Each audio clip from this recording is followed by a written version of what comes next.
அருமையான ஒரு ஸ்பாட்டில் இருக்கும். பவானி அணை.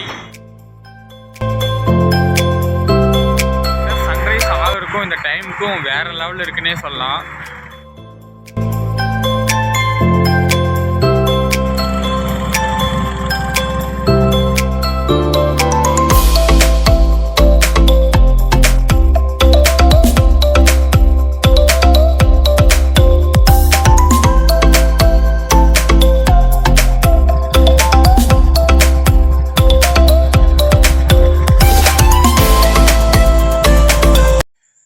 வெற்றிகரமாக வந்து பைக்கோட ஆயில் சேஞ்ச் பண்ணிட்டேன். அதுக்கப்புறம் வந்து பைக் ஒரு வாட்டர் வாஷ் பண்ணிடலாம். கிட்டத்தட்ட எப்போ கழுவுன்னு எனக்கு ஞாபகம் இல்லை. இங்கே ஊரில் இருக்கும்போது வந்து ஏதோ டைம் நான் வாஷ் பண்ணிட்டே இருப்பேன். கிட்டத்தட்ட 2 months ஒன்ஸ் அட்லீஸ்ட் நான் பண்ணிடுவேன். பட் ஆனால் நான் லாஸ்ட்டாக கோயம்புத்தூரில் ஒர்க் பண்ணிட்டு இருக்கும் டைம் என்னமோ நான் வாஷ் பண்ணது. அதுக்கப்புறம் வந்து பைக் வாஷ் பண்ணவே இல்லை. ஸோ இப்போ கையோட இன்ஜின் ஆயில் சேஞ்ச் பண்ணிவிட்டு பைக்கு வாஷும் பண்ணியாச்சு. ஸோ நம்ம செல்லக்குட்டி நின்றுட்டுருக்கோம். ஸோ ஜஸ்ட் நான் இப்போ தான் வாஷ் பண்ணி நிறுத்தினேன். நாளைக்கு மார்னிங் ஒரு 3:34 அந்த மாதிரி வந்து கிளம்பிக்கலாம் அப்படின்னு சொல்லிட்டு.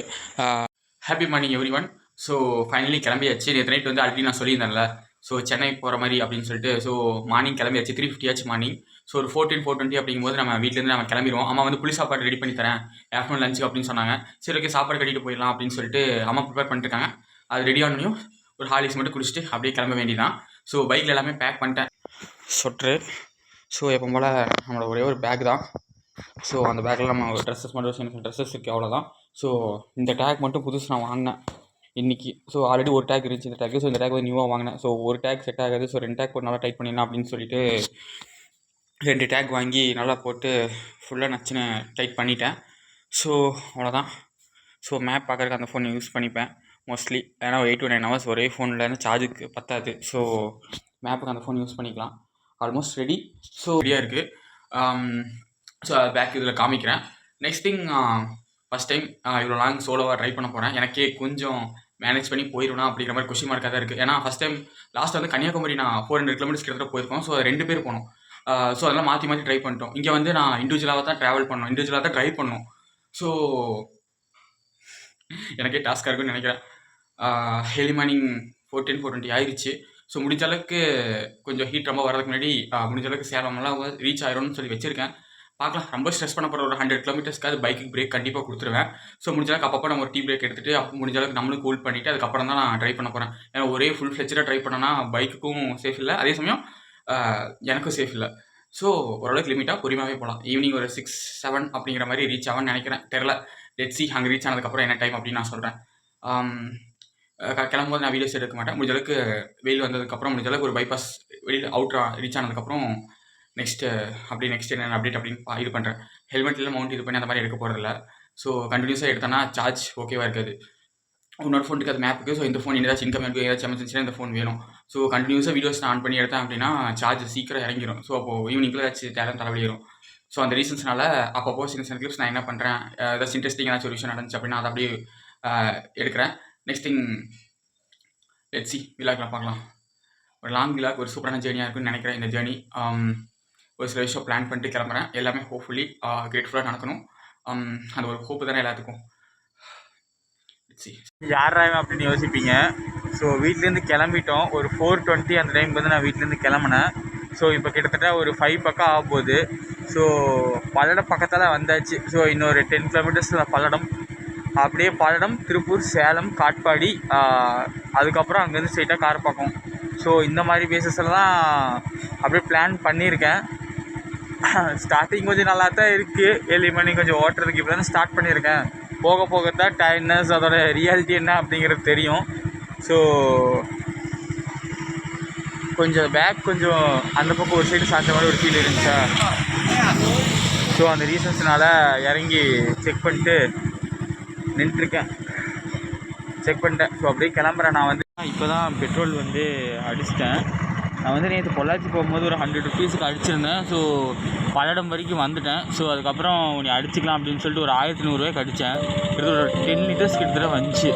ஸோ கரெக்டாக ஃபில் ஆகிறதுக்கு ஒரு பாயிண்ட்டு கம்மி, அவ்வளோதான். முக்கால்வாசி ஃபில் ஆகிருச்சு. ஸோ அப்படியே நீ கண்டினியூ பண்ண வேண்டியதான். இப்போ கரெக்டாக Palladam to Tiruppur road, main road. So பல்லடத்துலேருந்து ஒரு 14 kilometers தான் திருப்பூர் ரீச் ஆகிற பிரச்சனையே இல்லை. ஒரு 10 to 15 மினிட்ஸில் ஆகிடலாம். திருப்பூர்லேருந்து அதுக்கப்புறம் சேலம் தான் நியர்லி 100+ கிலோமீட்டர்ஸ் நியர்லி இருக்குது. ஸோ அப்படியே போயிட்டே இருக்க வேண்டியதான். முடிஞ்ச அளவுக்கு கொஞ்சம் ரொம்ப விடியறதுக்குள்ளே சேலம் மாதிரி ரீச் ஆகிட்டேன். அப்படிங்கும்போது அங்கே சாப்பிட்டு அதுக்கப்புறம் 314 கிலோமீட்டர்ஸ் நம்ம சேலம் டு நம்ம சென்னை அப்படியே போயிட்டே இருக்க வேண்டியதான். ஈவினிங் ஆயிரும் நினைக்கிறேன். ஸோ முடிஞ்ச அளவுக்கு வெயில் வர்றதுக்குள்ளே கிலோமீட்டர்ஸ் கவர் பண்ணிடணும். ரொம்ப ஸ்ட்ரெச்சரெல்லாம் ஓட்டல, மெதுவாக ஓட்டிகிட்ருக்கேன்.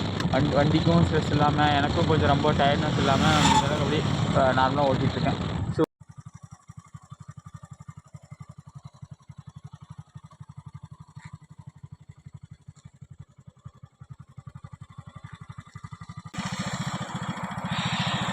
செம்ம சில்லுன்னு இருக்குது. அதுவும் வர வழியில் வந்து ஒரு சில பிளேஸில் வந்து ரொம்ப மிஸ்ட்டு ஆப்போசிட்டில் வந்துருச்சு. கண்ணே தெரில அந்த அளவுக்கு வந்துட்டு ஸ்லோவாக நான் ட்ரைவ் பண்ணிட்டு இருந்தேன். ஸோ மார்னிங் டைம் ரொம்ப ஜில்னஸ் செம்ம சூப்பராக இருக்குது. திருப்பூர் எல்லாமே கிராஸ் பண்ணிட்டேன். இன்னும் வந்து சேலத்துக்கு வந்து கரெக்டாக 95 கிலோமீட்டர்ஸ் இருக்குது. ஸோ அதுக்கு முன்னாடி ஷார்ட்ஸ் எடுக்கலாம் அப்படியே நின்ட்டேன். ரோடு செம்ம சூப்பராக இருக்குது. திருப்பூர் கொஞ்சம் அவுட்டரெல்லாம் வந்துட்டோம் அப்படின்னா வந்து சேலம் பைபாஸ் ரோடு மாதிரி பைபாஸ்ன்னு சொல்ல முடியாது, 2-வே ரோடு தான். பட் ஆனால் ரோடு இதுக்கப்புறம் செம சூப்பராக இருக்குன்னு நினைக்கிறேன். இது வரைக்கும் நல்லா இருந்துச்சு, பட் இதுக்கப்புறம் எப்படி இருக்குன்னு எனக்கு தெரில. ஸோ அப்படி ஜாலியாக என்ஜாய் பண்ணி ட்ரைவ் பண்ணிகிட்ருக்கேன். ஒரு அம்யூசிங்கான மார்னிங் ரைட்னே சொல்லலாம். ஸோ சேலம் நோக்கி நானும் சேலம் கிட்டத்தட்ட 7:30 to 8 நியர்லி அந்த டைம் தான் ரீச் ஆனேன். பட் மார்னிங் டைம் மிஸ்ட்டு செம்மையாக இருந்துச்சு. அதே சமயம் ரைட் பண்ணுறதுக்கு சைலண்ட்டாக எல்லோனா செம்ம சூப்பராக இருந்துச்சு. அப்படியே ரா ஃபுட்டேஜாக அப்படியே கிளிப்ஸ் ஆட் பண்ணுறேன். ஸோ அப்படியே பேக்ரவுண்டில் பார்த்து அப்படியே என்ஜாய் பண்ணுங்க. நான் ரொம்ப பேச விரும்பல.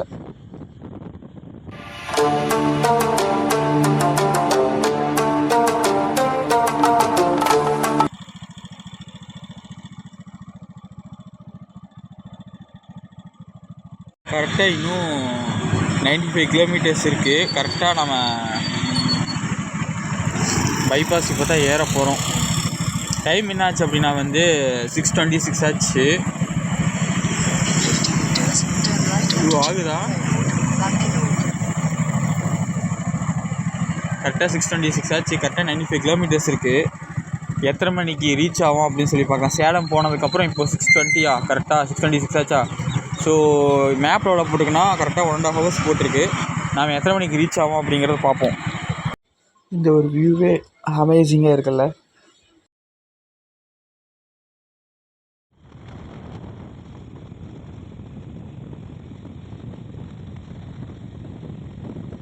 மோஸ்ட்லி ப்ரிஃபர் மார்னிங்கில் ஈவினிங் பிகாஸ் ஆஃப் எனக்கு ஒன்றா சன்ரைஸில் ஒரு பைபாஸ் ரோட் ஸ்ட்ரெச்சாக இருக்கணும். இல்லை அப்படின்னா வந்து சன்செட்டில் நான் ஒரு பைபாஸ் ரோட்டில் இருந்தேன் அப்படின்னா வந்து அந்த வியூ ப்ளஸ் அந்த அமேசிங் ரைட் வேறு லெவலில் இருக்கும். ஸோ மார்னிங்கே கிளம்பிட்ட ரீசன்ஸ்னால வந்து கரெக்டாக சேலம் பைபாஸ் கிட்ட 66 கிலோமீட்டர்ஸ் ஒரே ஸ்ட்ரெச் ரோடு செம்ம அமேசிங்காக இருந்துச்சு. ஸோ கண்டினியூஸாக ஒரே ஸ்ட்ரெச்சான ஒரு ரோடு தான். சும்மா தட்டி எடுத்துகிட்டு வந்தேன் அப்படின்னே சொல்லலாம். ஸோ அந்த சன்ரைஸ் ப்ளஸ் அப்படியே ஒரு பைக் ரைடு வேறு லெவலில் இருந்துச்சுன்னே சொல்லலாம். அந்த ஃபீலிங் அப்படியே just go through and enjoy. கரெக்டாக ஒரு அமேசிங்கான ஒரு ஸ்பாட்டில் இருக்கும், பவானி அணை. ஸோ பைபாஸ் ரோட்டில் அப்படியே வந்தோம் அப்படின்னா வந்து அந்த இடத்துல பவானி கோயில் பின்னாடி தெரியுங்களா. ஸோ அங்கே எல்லாம் குளிச்சுட்டு அதுக்கப்புறம் போய் சாமி கும்பிடுவாங்க. ஸோ செம சூப்பராக இருக்கும். அந்த பாலத்து மேலே தான் நின்றுட்டுருக்கேன். ஸோ கரெக்டாக சன்ரைஸ் ஆகிறதுக்கும் இந்த டைமுக்கும் வேறு லெவலில் இருக்குன்னே சொல்லலாம். பேக்ரவுண்ட் வியூ எப்படி இருக்குது? அமேசிங்காக இருக்கா? நானும் சேலம் போகிறதுக்கு அப்போ கூட ட்ரை பண்ணிட்டுருக்கேன். இடையில முக்கால்வாசி ஏதோ ஒரு பிளேஸில் வந்து நான் அப்பப்போ ஒரு 5 நிமிஷம் பிரேக் எடுத்துகிட்டே தான் போயிட்டுருக்கேன். ஸோ இன்னும் கிட்டத்தட்ட 60 கிலோமீட்டர்ஸ் கட்டிருக்கு. எப்போ போய் சேருவேன் அப்படின்னு தெரியல. போயிட்டு சாப்பிடணும், சாப்பிட்டு அதுக்கப்புறம் அப்படியே கிளம்பணும். அதுக்கப்புறம் தான் மெயின் ஸ்ட்ரெச்சே இருக்குது. வெயில் வரக்கும் முடிஞ்ச அளவுக்கு பார்க்கணும், கவர் பண்ணிடணும்.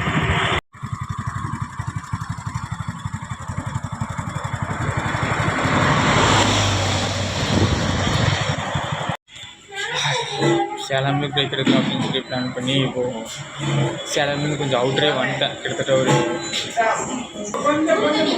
10 கிலோமீட்டர்ஸ் கிட்டத்தட்ட அவுட்டரே வந்துட்டோம் பைபாஸில். ஸோ கிட்டத்தட்ட இங்கேருந்து 300 கிலோமீட்டர்ஸ் நியர்லி இருக்குது நம்ம சென்னைக்கு. சரி ரைட்டாக பசிக்க ஆரம்பிச்சிருச்சா, சரி ஒரு அட்லீஸ்ட் ஒரு சின்ன பிரேக்காவது எடுத்துடலாம் அப்படின்னு சொல்லிட்டு எடுத்துட்டேன். ஸோ 2 இட்லி அண்டு ஒரு தோசை சொல்லியிருக்கேன். ஸோ இட்லி சாப்பிட்ருக்கேன், நல்லாவே இருக்குது.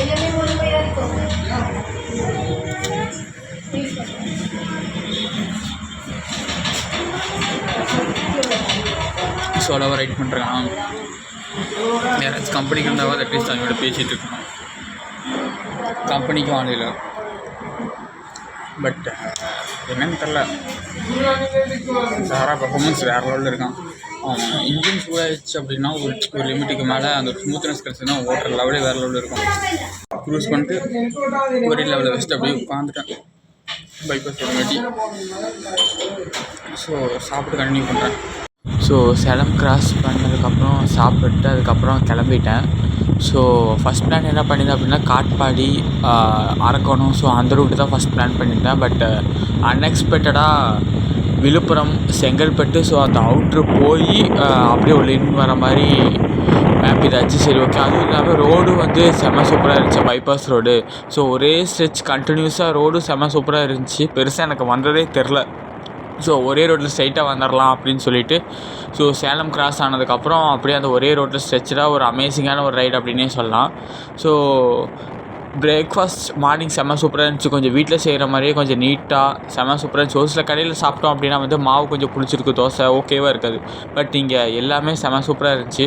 அமேசிங்கான ஒரு பிரேக்ஃபாஸ்ட், ஸோ அமேசிங்கான ஒரு ரைட் ஜேர்னி. அதுக்கப்புறம் அப்படியே ஸ்டார்ட் ஆச்சு. ஸோ அமேசிங்காக கொஞ்சம் வெயில் ரொம்ப பெருசாக இல்லை. நானும் மழை வரும் அப்படின்னு சொல்லி பயந்தேன். பட் பெருசாக ரெயின் இல்லை. ஸோ நல்லா இருந்துச்சு. அப்படியே அளவான வெயில், ஒரு அமேசிங்கான ஒரு ரைடு. கிட்டத்தட்ட சாப்பிட்ட லொக்கேஷன்லேருந்து ஒரு 100 கிலோமீட்டர்ஸ் நியர்லி கிராஸ் பண்ணிட்டேன். இன்னும் ஒரு 250 கிலோமீட்டர்ஸ் இருக்குது கரெக்டாக நம்மளுக்கு வந்து சென்னைக்கு. கண்டினியூஸாக ஸ்ட்ரெச்சில் ஒரு 90 to 100 கிலோமீட்டர்ஸ் வந்து நான் எங்கேயுமே ஸ்டாப் பண்ணவே இல்லை. கண்டினியூஸாக நான் ஸ்டாப்பாக அப்படியே வந்துட்டேன். ஸோ இங்கேருந்து ஒரு 250 கிலோமீட்டர்ஸ் இன்னும் பேலன்ஸ் இருக்குது. நம்ம ஆள் அந்த பெர்ஃபார்மன்ஸ் பேஸஸ் எப்படின்னா, இந்த இன்ஜின் ஹீட் ஆனதுக்கப்புறம் அந்த ஒரு ஸ்மூத்னஸ் கரெக்டாக ஒரு 60-70 மேக்ஸிமம் வைப்பேன். அதில் அப்படியே அது ஒரு ஸ்ட்ரெச்சில் அப்படியே வச்சுட்டு அப்படியே உட்காந்துடும் ஃப்ளோவில். கரெக்டாக பைபாஸ்ங்காட்டி மோஸ்ட்லி டிராஃபிக்கெல்லாம் எதுவுமே இல்லையா. ஸோ கண்டினியூஸாக ஒரே ஸ்ட்ரெச், மைலேஜும் கொஞ்சம் நல்லா கிடைக்கும். அதே சமயம் அதே இதில் மெயின்டைன் பண்ணி தான் இருக்கும். ஒரு அந்த ஸ்மூத்னஸ் கிடச்சிட்டான் அப்படின்னா வந்து எப்படி சொல்கிறேன்னு எனக்கு தெரில, பெருசாக டைட்னஸ் பெருசாக தெரில. பைபாஸ் ரோட்ஸ் அப்படிங்கிற ரீசனால் வந்து ரொம்பலாம் ரோடு சூப்பராக இருக்குது, செம்மையாக இருக்குது ரோடு. பைபாஸ் ரோடு ஒரே ஸ்ட்ரெச், ஒரே ஸ்ட்ரெயிட் ரோடு தான். ஸோ எப்படி சொல்கிறது, வெயில் கொஞ்சம் இப்போ ஸ்டார்ட் ஆகிருச்சு. பட் அது கொஞ்சம் லைட்டாக கடுப்பாக இருக்குது. பட் அதை வைஸ் ஓட்டுறதுக்கு வந்து நம்மளால் அடிச்சிக்க முடியாது. ஸ்மூத் வைஸ் அது எனக்கு கண்டுபட்டுருங்க, எனக்கு சொல்ல வேணாம் அப்படின்னு யோசிக்கிறேன். பட் ஆனால் கண்டிப்பாக ஸ்மூத் வேறு லெவலில் இருக்குது. இன்னும் 250 கிலோமீட்டர்ஸ் எனக்கு தெரிஞ்சு இன்னும் 3 to 4 ஹவர்ஸ்க்கு மேலே ஆயிரும் எப்படி ரூம் ரீச் ஆகிறதுக்கு. கண்டினியூஸாக நிற்காமல் நான் ஸ்டாப் ஒரு 100 கிலோமீட்டர்ஸ் கண்டிப்பாக ஒரு பிரேக் எடுத்துடுறேன். கண்டினியூஸாக ஒரே மூட்டை நான் பிரேக் எடுக்க ஓட்டினேன் அப்படின்னா வண்டிக்கும் செலவு வச்சிடும். அதே சமயம் என்னாலே ஒரு லிமிட்டுக்கு மேலே முடியாது. ஸோ அதனால் இப்போ ஒரு 100 கிலோமீட்டர்ஸ் முடிச்சு இன்னொரு 100 கிலோமீட்டர்ஸில் ஒரு பிரேக்கு. அதுக்கப்புறம் அப்படியே மெதுவாக போயிட்டே இருக்க வேண்டியதான். முன்னாடி வந்து ரேசர் போச்சு, அந்த ரேசர் அப்படியே போச்சு. ஹேண்டில் பார் வந்து லைட்டாக கொஞ்சம் ஆடுது. கொஞ்சம் ஓரளவுக்கு ஒரு லிமிட் ஸ்பீட் இது பண்ணோம் என்னன்னா அந்த வைப்ரேஷன் ஃபீல் இருக்கும் தெரியுமா. ஸோ அது மட்டும் கொஞ்சம் நல்லாவே தெரியுது. But otherwise it is okay. சரி ஓகே, நான் அப்படியே போயிட்டு டீ குடிக்கலாம் அப்படின்னு வச்சுருக்கேன். இன்னொரு 10 to 20 கிலோமீட்டர்ஸ் அவுட்ரு ரீச் ஆகிட்டு ஒரு டீ குடிச்சிட்டு அதுக்கப்புறம் அப்படியே கண்டினியூ பண்ணுறேன். பை.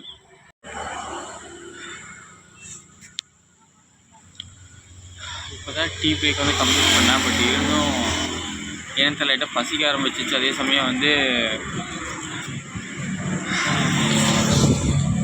ஒரு மாதிரி தூக்கம் வர மாதிரி லைட்டாக ஆயிடுச்சு. ஸோ கம்முன்னு வண்டியை நிறுத்திட்டேன். சாப்பிட்டு ஒரு கொஞ்சம் நேரம் அப்படியே இங்கே படுத்துட்டு அதுக்கப்புறம் கிளம்பலாம் அப்படின்னு சொல்லிட்டு ஒரு வேப்ப மரத்துக்கையில் ஒரு கோவில். ஸோ கோவில் கட்டி புளி சாப்பாடு அம்மா இன்றைக்கி நான் சொன்னேன் காலையில் ப்ரிப்பேர் பண்ணி கொண்டு வரேன்னு சொல்லிட்டு. ஸோ பார்சல் கட்டி கொண்டு வந்திருக்கேன். ஸோ அப்படியே சாப்பிட்டு அதுக்கப்புறம் ஒரு 1 hour இங்கே இருந்துட்டு அதுக்கப்புறம் கிளம்பலாம் அப்படின்னு சொல்லிட்டு இன்னொரு 200 கிலோமீட்டர்ஸ் தான் இருக்குது. முடிஞ்ச அளவுக்கு இப்படி மெதுவாகவே போகலாம். பைக் அங்கே அப்படியே கரெக்டாக மரத்தில் நின்றுட்டுருக்கு. இன்னும் கரெக்டாக 120 கிலோமீட்டர்ஸ் இருக்குது அதுக்கு நியர்பை. லாஸ்ட்டாக வந்து அங்கே சாப்பிட்டதுக்கப்புறம் கிளம்புனால அங்கேருந்து கரெக்டாக 240-250 நியர்லி இருந்துச்சு. கரெக்டாக ஒரு 100 கிலோமீட்டர் 120 கிலோமீட்டர்ஸ் ஸ்ட்ரெச்சில் நிற்காமல் வந்துட்டேன். சரி போயிடலாம் அப்படி தான் பார்த்தேன். நெக்ஸ்ட் ரூமுக்கே போயிடலாம், இன்னொரு 100 கிலோமீட்டர்ஸ் தான் இருக்குது, சரி போயிடலாம் அப்படின்னு சொல்லி நினச்சேன். பட் ஒரு லிமிட்டுக்கு மேலே முடியல ரொம்ப. சரி ஓகே, ஒரு டீயை குடிச்சிட்டு ஒரு குட்டி பிரேக் எடுத்துகிட்டு அதுக்கப்புறம் கண்டினியூ பண்ணிக்கலாம் ரொம்பிட்டு இடையில பிரேக் எடுத்துட்டேன். இப்போ தான் ஒரு டீ குடித்தேன். அம்மா கூப்பிட்டுருந்தாங்க. அம்மாவுக்கு வந்து கோவம் இல்லைனா வந்து பைக் எடுத்துகிட்டு பார்சல் போட்டுட்டு ட்ரெயின்லேயோ இல்லை பஸ்லேயோ போ அப்படின்னு ஓகே. பட்டு நான் சடனாக பைக்கு ஸ்ட்ரைட்டாக ட்ரைவ் பண்ணிட்டு வர மாதிரி இருந்தங்காட்டி கோவம். காலையில் வந்து கூப்பிட்றவள் இப்போ தான் கூப்பிட்டு எங்கே இருக்கேன் என்ன பண்ணுறேன் அப்படின்னு சொல்லிட்டு கேட்டாங்க. கொஞ்ச நேரம் பேசிகிட்டு இருந்தேன். எனக்கு தெரிஞ்சு 1 hour to 2 hour maximum reach ஆகிடும்னு நினைக்கிறேன் லொக்கேஷன். சாமி எப்படா போயிட்டு ரெஃப்ரெஷ் ஆகிட்டு படுத்து தூங்கணும் ஒரு தூக்கம். சீக்கிரம் இந்த இடத்துல வந்து ஜியானோட வந்து எலக்ட்ரிக் சார்ஜ் பண்ணுறது. ஸோ இப்போ டீ குடிக்கிற பிளேசஸில் வந்து நியூ பஸ்ஸஸ் எல்லாமே இங்கே வந்து தான் சார்ஜ் பண்ணுவாங்க போல். ஒரு பஸ் ரிவர்ஸ் எடுத்துகிட்ருக்காங்க. ரிவர்ஸ் எடுத்து சார்ஜ் பண்ணுறதுக்கப்புறம் கிளம்புவாங்க போல். ஃபைனலி ரீச் ஆகிட்டோம். இப்போ தான் ஜஸ்ட் நவ் 7:20. மார்னிங் வந்து 4:30 எடுத்தது 4:20 நியர்லி சம்திங் எடுத்தது. ஸோ இப்போ தான் இங்கே ரீச் ஆகிருக்கு. நியர்லி 10 ஹவர்ஸுக்கு மேலே 30 ரீச் ஆகிடுச்சு. ஸோ இப்போ எவ்வளோ கரெக்டாக 300 நியர்லி சம்திங் இருந்துச்சு. கரெக்டாக 350 சம்திங் இன்னும் இருந்துச்சு. ஸோ இது கிட்டத்தட்ட மேலே பார்த்தீங்கன்னா 827 பார்த்தோம். கீழே பார்த்தோன்னா 263 நியர்லி 453 500 கிலோமீட்டர்ஸ் கரெக்டாக ரவுண்டாக. அங்கேருந்து கிளம்பும்போது 1100 கிட்டத்தட்ட ஒரு 10-11 லிட்டர்ஸு. அதுக்கப்புறம் இப்போ இங்கே வந்துனே ஒரு 1 லிட்டர் மட்டும் அடித்தேன். ஸோ அவ்வளோதான். வெட்டியமாக வந்துருச்சு 10 லிட்டர்ஸ் என்னமோ. அது